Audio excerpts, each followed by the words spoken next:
Hello and welcome back to my channel, Colina Crafts. My name is Jen and this is a place where I share all of my knitting and crochet projects in the hopes of building a sustainable wardrobe. So if that's something that you're interested in, please follow along and subscribe to the channel for more videos.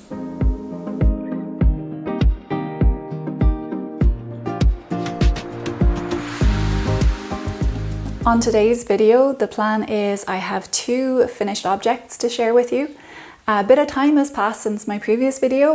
I know it was only posted not too long ago, but it was filmed quite a long time ago. So I think the projects are at a lot different stage now as to what they were back then. So I'm excited to share with you all of the progress that I've made since then. You can probably guess some of it if you've seen that video, but I'm really looking forward to sharing that. I have two finished objects in today's video. I also have, I think, two works in progress, and then a few acquisitions at the end, which are pretty exciting, so stick around for those. So the first finished object that I want to go through, if you can't already tell, it's what I'm wearing. Now, excuse the microphone, it is what it is. But this is the Skyline Tee by Toru. It was a work in progress in my previous video, but I have since finished it and I am obsessed. This is made with Ballyhora Fibres 4-ply sock yarn in the colour Wild Atlantic Way, and I knitted on 3.25mm needles. I love it so much. If you've seen my previous video, you'll see that there's some like slight heathering going on, so there's kind of greens going through it, and I am obsessed. I'll try put in a cutaway of me wearing it if I can put that in so you can see what it looks like a bit better. So I made this out of 2 skeins of the sock yarn and I was so happy because this is what I'm left with out of those 2 skeins. So I used pretty much everything that I could.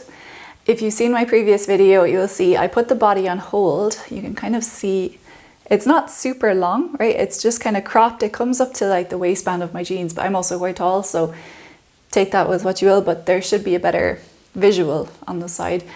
What I did was I knit to the length of the body where I finished 1 skein, and before joining the second, I decided to go back and do the neckline, do the sleeves, and then continue with the body, knit for as long as I could. And then I kind of winged it, to be honest, for putting in like there's a little bit of ribbing on the body as well. So I just tried to do it as far as I could until I could make it as long as I possibly could. And then, yeah, as I said, this is what I'm left with, which is not a lot at all, which I'm super happy with. So yeah, would recommend 2 skeins of the Ballyhora Fibres 4-ply sock for that.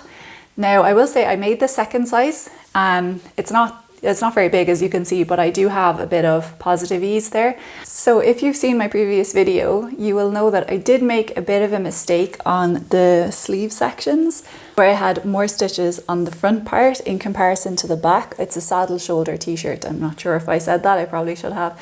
But where they should have been even, there was more stitches on one side than the other. So I was afraid that the saddle was going to be, and I suppose it is, kind of pushed back off my shoulder as opposed to like pulled more towards the front. That's the only thing. You can see the back is further down my shoulder, and the front of it is, you can barely see the saddle at the front. So that is the only thing that I did kind of mess up, but I love this detail, how the saddle, like the ribbing on the saddle continues down into the sleeve. I just think that's such a cool detail. But yeah, all in all, you know, I think it went pretty well. Apart from that mistake, I'm not even sure how I did that, to be perfectly honest. But it doesn't really bother me, so be it. And a funny story with this t-shirt, I was in Oslo on a trip in June and I really wanted to visit one of the knitting shops in Oslo. I'm not 100% sure how to pronounce it, but the one I picked was Strickedilla. I'll put the name on the screen. And it was so nice. It was in a shopping centre and I went in and the lady in there was so lovely. Had a really nice conversation with her. She was asking me about this t-shirt because I had this on at the time. I pushed myself a little bit to get this finished for that trip. So she was asking me about the t-shirt, and she said she wanted to make it for herself because she loves that shoulder detail of the saddle continuing down into the sleeve. So yeah, it was really nice, very wholesome. I did buy some yarn from there as well that you'll see later on in this podcast. So it was all super, super helpful and really wholesome and lovely. The next finished object that I want to share is my stripe pipe sweater by Veronica Lindberg, or otherwise known as Kudowakika online. And I really like this. It's only off the blocking mats a few days, so it's a very, very recent finished object. So this is she.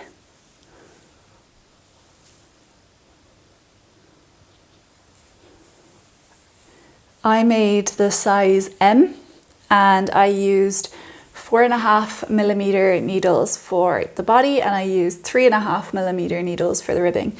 I did gauge swatch, which I talked about extensively in the previous episode, so I'm not going to get into that here, but I will just go through a few bits. I used some of the yarns, like a lot of the yarns are just scrap yarns. So this is Rico Merino DK that I had left over from a hat that I made last year. This is also Rico Merino DK. This was the only kind of colour wool that I, as in the stripe, colour for the stripes wool that I bought for this project. The rest are mostly scraps. This is Eleonora, it's called, and this is Zafiro. I talk about these a lot more in the previous episode. They're yarns that I bought in Italy at a market years and years ago, so I won't go into those. Everything is on my Ravelry that I'll have linked as well, in terms of the wools and their quantities and etc. But it's all listed down below. And this is Kremka Soul Wool Merry Merino 140, and the main colour that I used is Drops Daisy in the colour Marzipan. And I actually have a good bit of the marzipan left over. I think I definitely have a full ball, and I only have a little bit used out of another one, so I actually have quite a lot of that left over that I can use for something else. But yeah, really happy with how this went. A few things that I'm not so happy with. I think I could have done the neckline a bit neater. I think it looks neat on one side, so I think it looks neater on this side. I picked it up differently on this side, so that's one little thing that kind of irritates me just a slight bit, but look, it is what it is. And then the other thing that I did, 100%, this is my own mistake. I had a lot of time pass between knitting both sleeves. I put it in hibernation for a while. But what I didn't realise, what I forgot, was that I knitted them using two different techniques. So I did magic loop on one sleeve and I didn't do magic loop on the other sleeve. And it is noticeable, like obviously not when you're wearing it or anything, but like, now bearing in mind I've blocked this out, I tried to block the sleeves to the same measurements as best I could, but look at that difference in width. You can see here the difference in the width of the sleeves. Obviously the sleeve that I didn't use magic loop for is considerably bigger than the sleeve I did use magic loop for. And to be honest, I know it's probably not super noticeable, but I think the sleeve that I did use magic loop for is so much neater. I think the one that I didn't magic loop looked a bit messier. I think maybe because the stitches are being kind of like dragged around and things like that, but it looks a lot messier than the other side. So if I was to do it again, I think I would just do magic loop on both. But look, it's fine. I also had to stretch out my magic loop sleeve quite considerably when I blocked it, which again, not ideal, but it is what it is. It's a lesson learned. I did mention in the previous episode that I did shorten the ribbing on the body quite considerably just because I had gotten stitch gauge, but I didn't get row gauge. I was quite off when I was making it, so I knew the sweater was going to be longer as it is, and I also sized up. I made a size M, so I didn't want it to be too big. So I did do the ribbing on the body quite a bit shorter, where you can see the ribbing on the sleeves is quite long. It's pretty much a feature of the project. I'm not super happy about that decision on the body because Well, I suppose I couldn't have taken out a stripe here. I did take out another stripe of Drops Daisy before the ribbing, but this is plenty long on me. So a person just walked past my window, I'm so embarrassed. This is plenty long on me, so I wouldn't want it any longer than it is, but it is. I do think when I see the pictures of the ribbing on the sample photos, I do think it's a lot nicer. But look, it's fine. It is what it is. But yeah, otherwise, super happy with this. Another thing I've mentioned in the previous podcast is this green wool. I don't love it. It's very uneven in terms of the stitches that are there. Like I did mention in the previous podcast, I feel like it looks like it's giving me tension issues, but then the other colors are just so like even. I just think this next to the others looks so messy, and I thought that was something that would block out, but it really didn't. So that's something that's annoying, but you know, I can't let it get me down too much because I don't think I have access to that wool anyway, so I'm not going to be using it again. So yeah, that was just one thing that I wasn't super happy with. But all in all, really, really like this project. I'm very happy with how it went. So the next project I want to share is a new cast on, which is fun.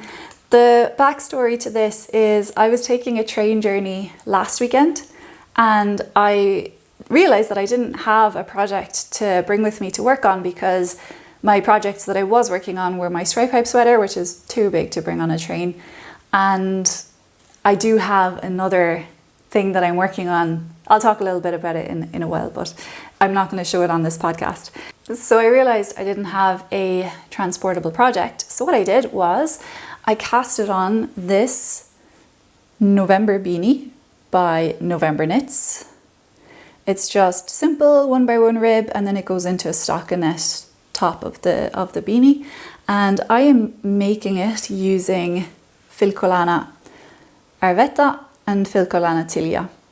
So I had bought these quite a while ago actually, because a new yarn store opened up in my city that stocks these. I'm based in Ireland, and a lot of the yarns that you see people using online aren't always like super accessible, or I'd have to order them online without having like felt them first. And I'm really, I suppose, tactile first. I like to be able to feel the things that I'm going to work with. So yeah, it was really nice. I got to go to that shop. It was Olga's own craft studio, and I picked these up. So I'd always wanted to try Filcolana because I've heard so much about it, but this is my first time using it. So, and I have to say, it's so soft, so soft. And yeah, really liking it so far. I will say, for those that don't like the silk core in the mohair, it is very obvious in this color. So as I said, these are what I'm using, and the Tilia is 70% kid mohair and 30% silk, and it's in the color 338. Now I'm using, I believe it's the color Slate, but I could be wrong. And Filcolana Arvetta, so 80% superwash merino and 20% nylon. And then this is in the color 234. Again, I think they're both slate, but yeah, I'm not 100% on that. So yeah, this is the effect that it gives. I didn't think there'd be quite this much kind of heathering. I didn't think the silk core would be that obvious, but it is quite obvious. So just FYI if you're planning on using this. But I have to say, so far I'm loving this. It's really, really soft.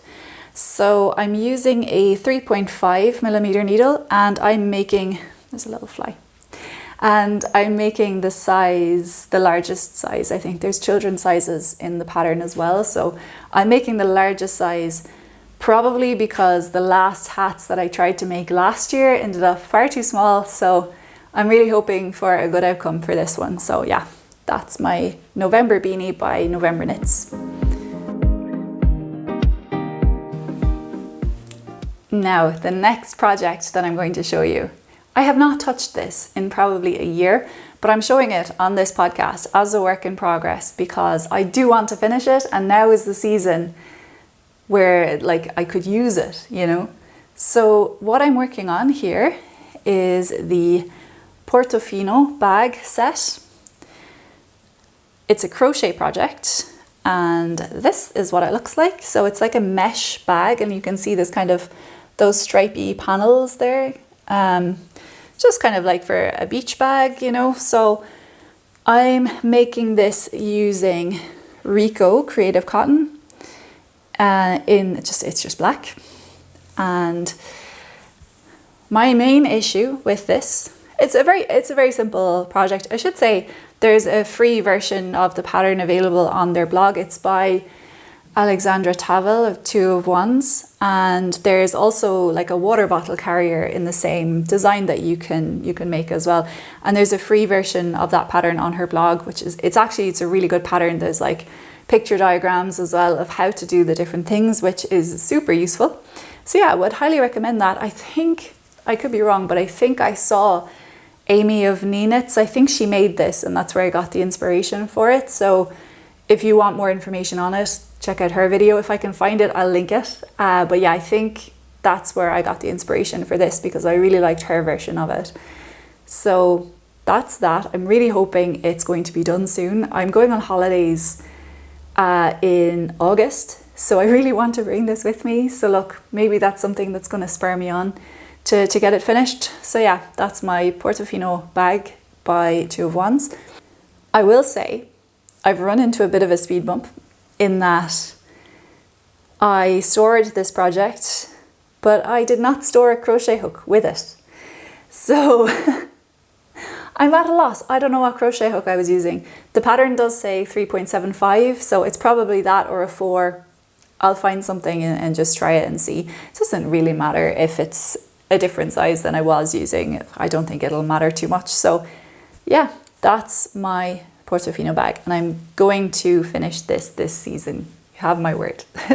So that's it for my whips. As I said, I do have another big project ongoing, but it's a surprise gift knit, so I don't want to mention it here.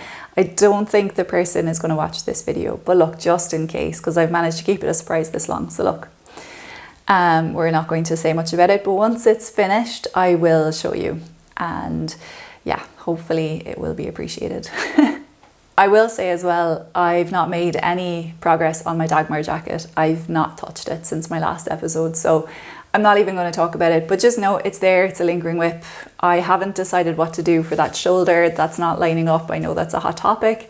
So I'm at a bit of a speed bump because I've hit a point where like, I don't know what to do, and then it just throws me for a loop, and that's where I'm at. On the other hand, I did join like an in-person knitting group in my local community, so that's been really, really nice. And I am tempted to bring the Dagmar there, and just because there's a lot of people there that are obviously a lot more experienced with knitting than I am, and I'm hoping to maybe get some guidance. But yeah, we'll see how that one goes. So now on to acquisitions. I have a few things that I want to share. So the first one I've been looking at for, I'm gonna say, a month and a half, because I didn't want to wind it up before filming something for the podcast. So this is probably what's going to be cast on pretty soon.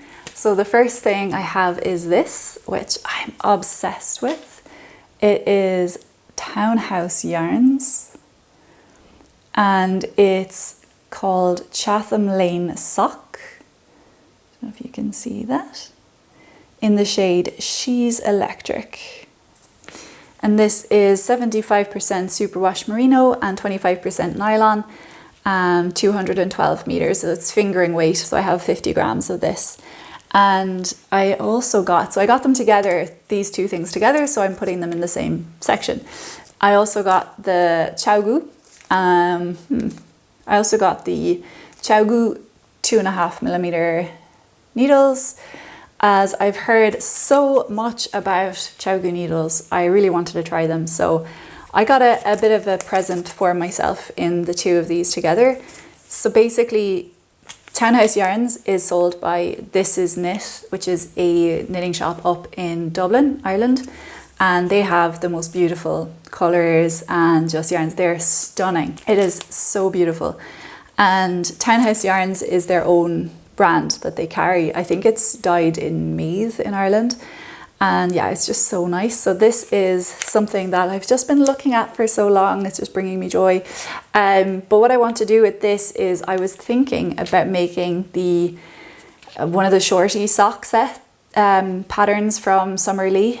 And I really want, my vision for this is like a shorty set of socks with like a ruffle top, like to be poking out of boots or something in the winter as well. Like that's kind of the vision that I'm going with this. And I just think that color is just insane. And yeah, super excited to cast this on. So I think that's going to be one of the next things I do is like wind this up and get going with that one. So that's my first acquisition. I will just make a quick disclaimer as well. Obviously I haven't filmed a podcast in I don't know how long, but these were not all bought super recently.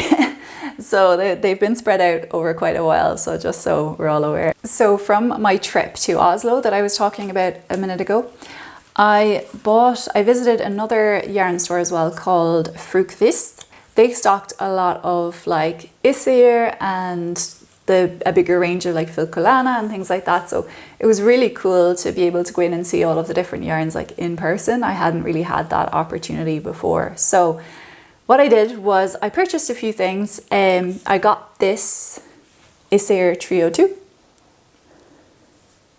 in the color Camel. And it is 50% linen, 30% cotton and 20% lyocell. So I got 3 of these. And my vision was that I would make the Florence bag by Petite Knit. And because they stocked some Petite Knit accessories, again, I don't really have access to these in Ireland. I could order them online, but it was just nice to get them in person. I bought the zip, like in this kind of white color to go with that. And I also bought the leather strap to go on the bag as well. So I'm hoping that that will be cast on. You know, it's not a rush. I'm not in a rush to cast that on. I'm excited for it, but it's probably going to be like next summer's handbag, not for right now. And I think that's like a decent enough segue into one of the things I wanted to show. Not quite as a finished object, but as a bit of an experiment, let's say. I also have to make a lining for the Florence bag, and I don't sew. They had the linings as well in the shop, and I thought, you know what, it's going to be a challenge. I'll make it myself. I have not started, I haven't tried anything, but I think I'd like to learn to sew in the next year. I have a sewing machine, in all honesty, it belonged to my grandmother, so I don't even know what condition it's in. It's in a box upstairs. I don't know what it's going to be like. But I did go to a sewing class, and in this sewing class, just to learn like the basics, I made this bag. So like a tote kind of bag. It's got a black gingham on the outside and pink on the inside. And I made this little handle. Yeah, it's kind of like a hold all. I put a little label on it. So I did like start learning to use the machine to sew this, learn to like thread the machine and all of that. So yeah, I'm excited. After this, I'd be hopeful that I can figure out how to make the lining for the Florence bag, but you know, we'll put a peg in it for now and we'll see how that goes. So the last acquisition I want to show is this Sunless Garn Pure Gint. And again, I know I mentioned that a lot of these are not really available to me to buy like in person in Ireland. This is Knit in Dublin does stock some Sunless Garn, like Sunday, Double Sunday, things like that, but they don't have Pure Gint.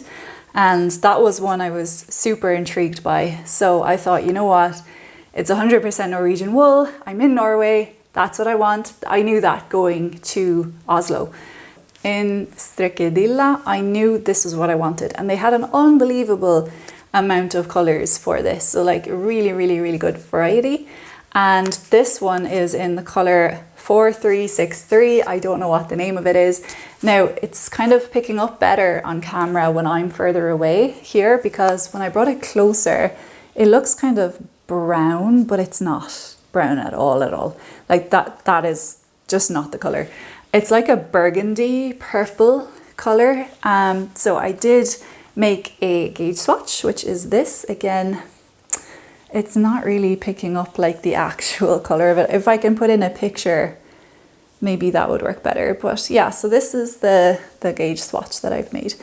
And I'm thinking with this, I bought a sweater quantity of it. I would like to make the Amy sweater by Petite Knit using this. It is the recommended yarn, and this is gonna sound a bit fangirly, but because I know I referenced Amy of Knee Knits previously, but she also made the Amy sweater. It's very like Mean Girls. They were wearing flip-flops, so I was going to wear flip-flops too, you know, so whatever it is. And I know I butchered that reference, but that's the kind of vibe I'm giving myself right now. I do very much admire Amy's podcast. So yeah, I know she made the Amy sweater using this yarn in the brown, I think she called it Cocoa Nibs color. And I just thought hers was beautiful, and like it came out, had beautiful stitch definition, the whole lot. That's what I wanted out of it. So I went with this burgundy color, and now when I tell you, I must have spent an hour in the shop just pulling out the different balls of yarn and just holding them to my face in the, just to see the color with like my own coloring. And I think this one goes pretty well for me. I think it's a good color for me. So that's, I think, going to be my autumn cast on. I might have like this and my Dagmar jacket going kind of simultaneously. We will see. The only thing with this, right, is I wanted to purchase 14 balls. Now that's more than what I should need for a sweater. But I figured I'm not going to be able to get back there. I'd have to order it online if I needed any extra. And if I have extra, I'll use it for something else. So I wanted 14. They did have 14 of these, only that 3 of them were from a different dye lot. And that's why you can see this is marked with this little X here or cross. So the lady in the shop was kind of giving me tips on, you know, how to incorporate them or how to kind of minimize the fact that you'd see it. If like the Amy sweater is stockinette, so I don't want to have like a harsh line or anything. I didn't want to take a different color because I'd spent so long picking out a color. I should have started with, can you tell me what stock you have like 14 balls of, and then we'll go from there. It would have narrowed it down. And yeah, but I had a bit of decision paralysis. I spent so long picking out what I wanted, and then when she said that 3 were a different dye lot, I was kind of a little bit gutted, but at the same time, she was kind of talking about how if I incorporated the different dye lot into like the ribbing sections on the sleeve, or like the inside of there's a tall collar on that sweater, it wouldn't be noticeable. And also I'm thinking I bought extra, so I'm just going to start with the dye lots, you know, that I have the most of, and then if I have to go into one of these, I will at some stage. I'm not too bothered. It's a sweater for me. If there's a line on my ribbing on my sleeve or something, so be it, you know. I'm not too bothered. Maybe I'll leave like those kind of bits for like the very end and see how we go from there. Try and do as much as I can with the regular dye lot, the main dye lot that I have, and then kind of fade in this other dye lot if I have to. And look, I'm not averse to doing that, so I'll figure it out, but super excited for this. So on that trip, I bought this Peer Gynt. So I bought the sweater quantity of the Peer Gynt. I bought the Isir Trio 2, and also the zip and the bag strap. So 2 different shops, and I got 2 very different sets of things, one for a sweater, one for a bag. 2 very different experiences as well, but look, that's neither here nor there. So yeah, super happy with that, super excited for the next projects to cast on. As I said, I think the next one that I'm going to try to cast on is going to be my sock, because always nice to have those transportable projects on the go. And then this is going to be my autumn cast on, I think. But for now, I'm actually really, I don't want to say impressed with myself, but I don't have a lot of like big projects on the needles, and I'm feeling very, less overwhelmed than I was, I guess. So I'm happy my stripe pipe is done, my Skyline Tee is done, The Dagmar is the biggest one I have on now, apart from that surprise one that I mentioned, but that's going really well. It's fine actually. I'm not worried about it in the slightest. So I have a few like languishing widths that are there, like the Portofino bag that I mentioned. And I also have one or two other things, but they're probably more like winter knits. So I think I'm just going to like leave them for the time being. Maybe someday I'll show them on this podcast, but I think they're just going to stay in a box for a while and then see. But yeah, so that's the excitement. I think for future plans as well, the only other thing I have in mind is 2 friends of mine are having babies, and I think I might try make them something small as well, a little cardigan, or I'm not sure, I haven't decided yet. So there could be something in the realm of baby knits in the future, but yeah, to be decided. That's everything for this podcast. I'm still figuring out where to put myself, so I'm in the kitchen at the moment hoping I don't hit my espresso cups. Some people collect fridge magnets, I collect espresso cups. And that's it for today. I hope you enjoyed the things I went through. I have so much more to like show and explain about in future podcasts, a lot more like yarn upstairs. I'd love to do like a stash tour. I've got some really nice like Irish wool as well, which yeah, it's lovely. It's kind of sitting there because I have another sweater quantity of Irish wool that I'm planning on casting on probably in the autumn as well. And funnily enough, it's kind of a similar color, I'm gonna be honest. Like I want to make a colorwork sweater, so it's got a colorwork yoke, and the main color is pretty plain. I'll show you another day, but the contrast color that I bought, I didn't realize, but it's actually quite close to this. So look, at least I'm consistent, if nothing else, in my color choices. But yeah, I'm really excited to showcase all of those. I am really interested in like Irish wool and you know that kind of like rustic wool as well. And I love this, like this is an Irish yarn dyer as well, so Ballyhara Fibres.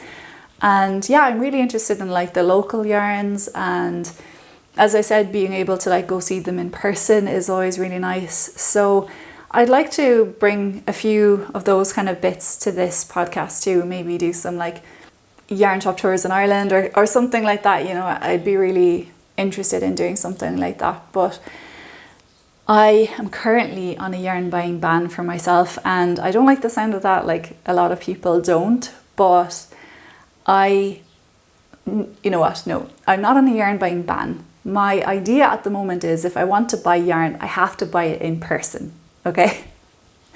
And as I said, I don't have great access to yarn at the moment, and I know that if I want to go buy yarn, you know, the yarn stores that I do have access to, you know, if they have very limited opening hours, they don't open on Sundays, all those kind of things. So I'd have to be very proactive and go very far out of my way to buy yarn, which I don't need. So my goal for the next couple of months is don't buy yarn unless you're in person.